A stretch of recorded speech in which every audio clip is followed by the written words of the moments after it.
Hello, everyone. Welcome to another day learning. This is day 6 of the Kubernetes series. So far, there is very tremendous progress that I can say we have achieved, and I'm now moving forward. If you're new to this, of course, I have 2 series I run literally daily. This week I've been having actually 2 streams every day. In the morning, like right now, I've been studying Kubernetes, and right now I'm just laying the foundation for the practical, and then in the evening I'm always building. So for those of you who are probably new to this channel, I already have a playlist here. Okay, you can see the playlist, and today is day 6. Okay, slowly, patiently having some progress. Okay, and of course the other playlists that I think concern creating the flight booking application. Okay, like this one here. Yeah, so let's get into it. Okay, just wanted to make sure I communicate that today at the beginning. All right, so let's start learning about containers today. So if this is your first time and you're watching this after the stream, you may want to watch the previous 5 days before this. So containers, okay? They say technology for packaging an application along with its runtime dependencies. I guess this is what they define a container to be. And it actually makes sense to me that it's simply technology for packaging an application along with its runtime dependencies. And if you ask anybody who knows Docker, or if you've used Docker before, okay, and someone asks you what is containerization, and if I gave the same definition, I am sure, if I was in an interview, it would be very close to the accurate answer. So yeah, let's move on. Okay, simply a way of bundling your application in such a way that your application code, its dependencies, okay, the environment are together, and it can be portable to any platform. As long as someone has the software, the tool that runs your container. So they're saying this page will discuss containers and container images, as well as their use in operations and solution development. We go on to read, and they say the word container is an overloaded term. Whenever you use the word, check whether your audience uses the same definition. Okay? So who overloaded it? Aren't you the guys who did that? Anyway, no time for ranting. I'll continue. So they're saying each container that you run is repeatable. Okay? The standardization from having dependencies included means you get the same behavior wherever you run it. Because like I said, it's portable, okay?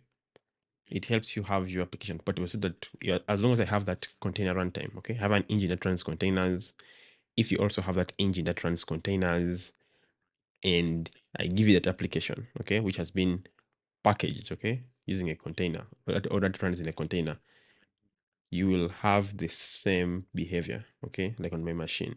If it works on my machine, it will work on your machine. If it fails on your machine, it should fail on my machine. Okay, if it fails on my machine, it should also fail on yours. That's what the statement means when they say each container that you run is repeatable. And the standardization from having dependencies includes that. The standardization from having dependencies included means that you get the same behavior wherever you run it. Okay, so that's exactly what it means. It's portable, okay, and the behavior should be the same, okay, anywhere you run it, whether on our machines or in the cloud, okay. All right, next paragraph. It says containers decouple applications from the underlying host infrastructure. This makes deployment easier in different cloud or OS environments. So if you've come from a background that knows about Docker and containers, this should actually make sense. Yeah, because that's the goal of what containers do, to decouple your application from the underlying host infrastructure, okay?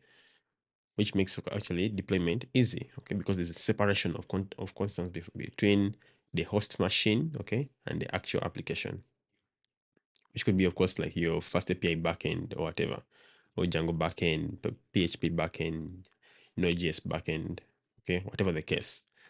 Then let's move on to the next paragraph, which says each node, okay, each node in a Kubernetes cluster runs the containers that form the pods assigned to that node.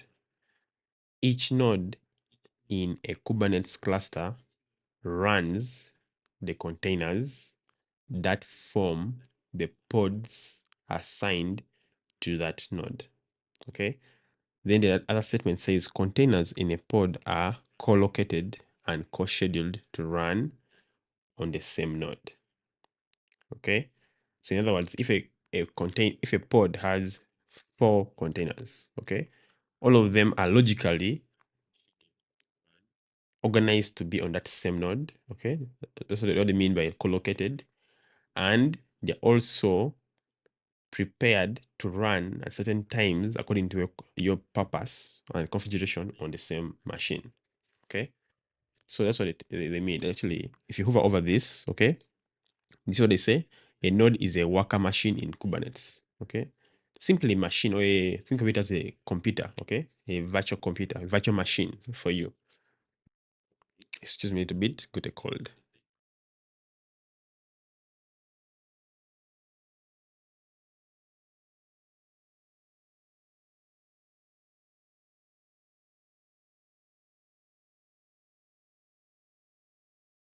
All right. So a node is a worker machine in Kubernetes, okay? And they're saying this machine, okay, in a cluster. So a cluster means a collection of these nodes, okay, are responsible for running the containers, okay, that form the pods, okay. So this is how I understand it, okay. You have a node, okay. This node is this, of course, the worker machine, okay. Inside this worker machine, you have pods, okay. I mean, you have machines and pods, okay. Machines and pods. Pods are assigned to nodes, okay. So the pods are assigned to these nodes, which are machines, okay. So a pod is assigned to one or more pods are assigned to a machine, okay. And inside these pods, which have been assigned to the node, okay, we have a container runtime, which is responsible for running the container, okay. As simple as that. All right. Container images. And again, if you're coming from a Docker background, this should be very simple and obvious to you. Okay. Let's read. They say a container image is a ready to run software package containing everything needed to run an application. Okay. And now I think they're now mentioning some of the things that are required. For example, they're saying the code. Okay. For example, if you have maybe your Django application, your Fast API application, your code that you wrote, it's in the code and any runtime it requires. Okay. Of course, like for Python, you need a Python interpreter. For maybe JavaScript backends, you may need the Node.js, okay, runtime and stuff like that. If it's Java, you may need the Java virtual machine and stuff like that. Okay, then they're saying application and system libraries. Okay, for example, you might be working with Python, but you need maybe a library to help you do certain tasks. Okay, that your backend depends on. So this contains everything needed to run an application. That is the code and the runtime it requires, application and system libraries, and default values for any essential settings. Okay. Then after that, they're saying containers are intended to be stateless and immutable. Okay. Meaning you shouldn't be able to change them. Okay. And they go on to say you should not change the code of a container that is already running. Okay. So they intended to be stateless and immutable. So they're saying if you have a containerized application and want to make changes, the correct process is to build a new image that includes the change, then recreate the container to start from the updated image. I think this is good to know. Many times I always just when I'm coding, okay, and the application is running, okay, and because I've set up volumes and the code is able to, the Docker system is able to pick up the changes, okay, and reset everything as I'm coding, okay, make a change, save, it reruns, okay. So this is good to know. So what I'm actually supposed to do is build a new image which includes the change and then recreate the container to start from the updated image. So in other words, we can to have a container, okay, you must first have an image, okay. An image is like a blueprint, okay. You cannot have a container without an image. You run an image, okay, to get a container. So a container is an instance of an image, or a container is an occurrence of an image. Or another way you can say that a container is simply a running image, okay. All right, so let's go into the next thing.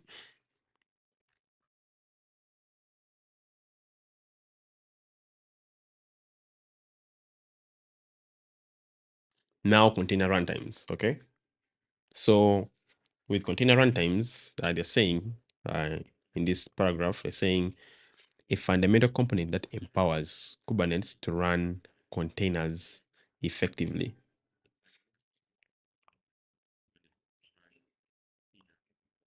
So it says it is responsible for managing the execution and lifecycle of containers within the Kubernetes environment. Okay, this makes sense. Just like if you had a Python runtime, you'd expect it to run Python applications. If you had a JavaScript runtime, you'd expect it to run JavaScript applications and stuff like that. So let's go to the next paragraph. It says Kubernetes supports runtimes such as containered. Okay, I don't know how you pronounce this. The CRI-O and any other implementation of the Kubernetes CRI. So CRI in full is the container runtime interface. Okay. So if I hover over containered, I don't know if this is how it's pronounced. If you know, please let me know. They say a container, they're now defining container. They say it is a container runtime with an emphasis on simplicity, robustness, and portability. Okay, simplicity, robustness, and portability. Okay, but in the end, it's simply another runtime. Okay. Next up, we have CRI-O, says a lightweight container runtime specifically for Kubernetes. Okay, so this is specific to Kubernetes. Then I'm guessing this other one here is open. Okay, so they're saying as long as you can create your own runtime as long as it implements, okay, the Kubernetes container runtime interface. Right? That's what they're trying to say here. Okay, yeah, and this I think makes sense. All right, so actually I'm starting to think that this container here, which is just maybe which is a portable one, I'm thinking it can actually run anywhere, is also still an implementation of the Kubernetes CRI. Okay, then the CRI-O is also an implementation of a CRI, but made specifically for Kubernetes. Okay, let's now move on to the next paragraph. It says usually you can allow your cluster to pick the default container runtime for a pod. If you need to use more than one container runtime in your cluster, you can specify the runtime class for a pod to make sure that Kubernetes runs those containers using a particular container runtime. So I want to read this again to make sure I've understood. They're saying usually you can allow your cluster to pick the default container runtime for a pod. Okay. So there's what they call a default. So every pod has a default container runtime for running the containers. Okay. So a pod has a container runtime which runs the container image, which finally results into a container.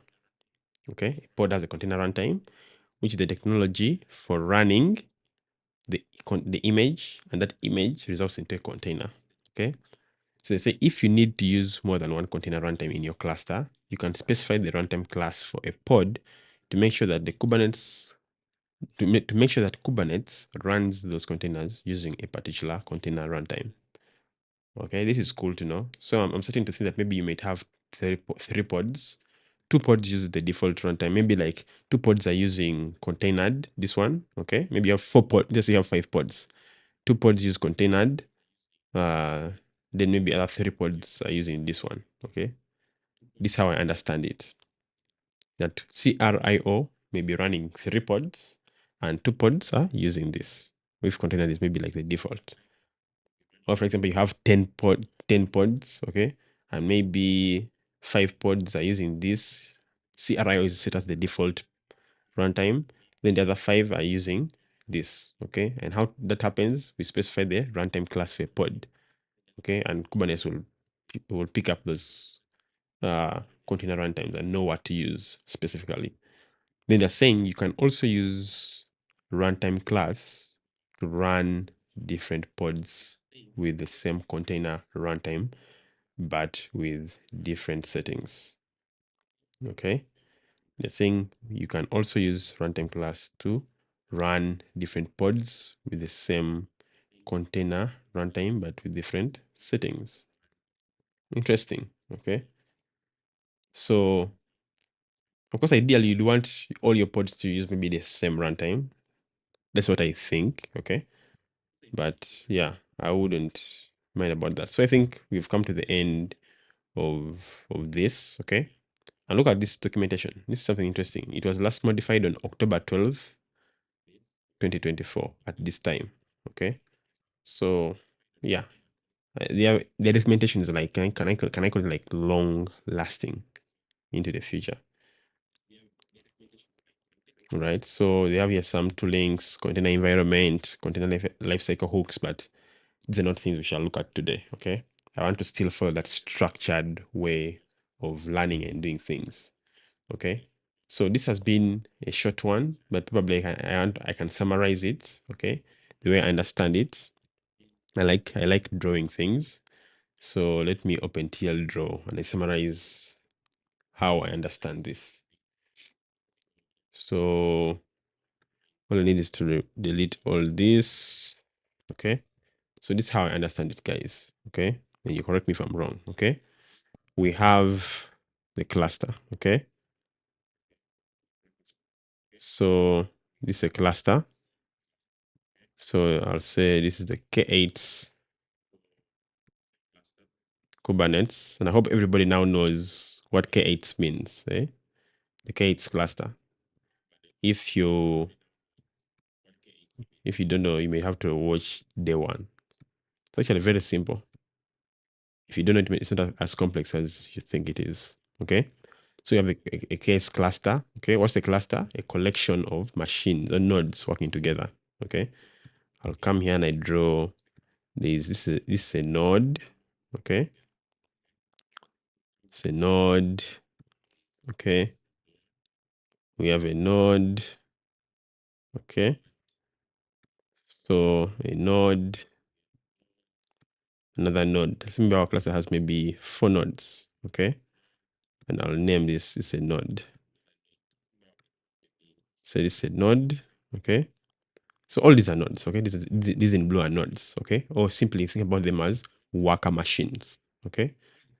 Machines. So what Kubernetes does is that it now sets up what is called an object. Remember yesterday we learned about objects. Okay. Types of objects. A pod is also an example of an object. Okay. And it assigns pods to nodes. Okay. So you can, let's say maybe we have a node can have one or more pods. Okay. I can say, let's say this here is there's a pod. Okay.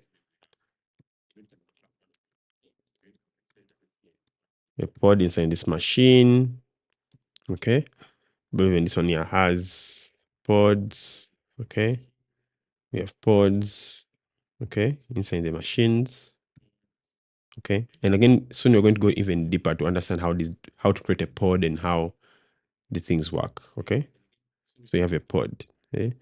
Now inside this pod needs to run an image. Okay. Let's say for example, you've set up your image. Okay. For example, an image, maybe the Python image to run maybe Python. database, your Postgres server. Okay, you have an image. Okay, living here. Okay, this is the container image, which is simply a blueprint. Okay, that is specified in a configuration. This image, okay, for it to run, needs what they call a container runtime. Okay, the container runtime. Okay, like the CRI-O. Okay, container runtime interface. Okay, this container runtime interface is what runs this image. Okay, and when the runtime runs an image, okay, we get a container. Okay, so a container is a running instance. Okay, is a running image. Okay, so this is what is we can call the container. Okay, this is how I understand it. And the more we read and go on, these concepts are going to get clearer and clearer. If you're confused, you can ask me a question. Okay, don't feel bad to ask a question. Some people understand things immediately, others take time to understand. Okay, so this is how I get it. So let's meet in the next topic where we learn and finish up the foundation. Okay, it will be the last one. That will be tomorrow morning. Then after that, I'll let you know about the program where we can now start going now into the practicals of implementing what we have learned with having this solid foundation. Thank you for learning along with me. And if you find this interesting, share it in your network. And of course, see you soon.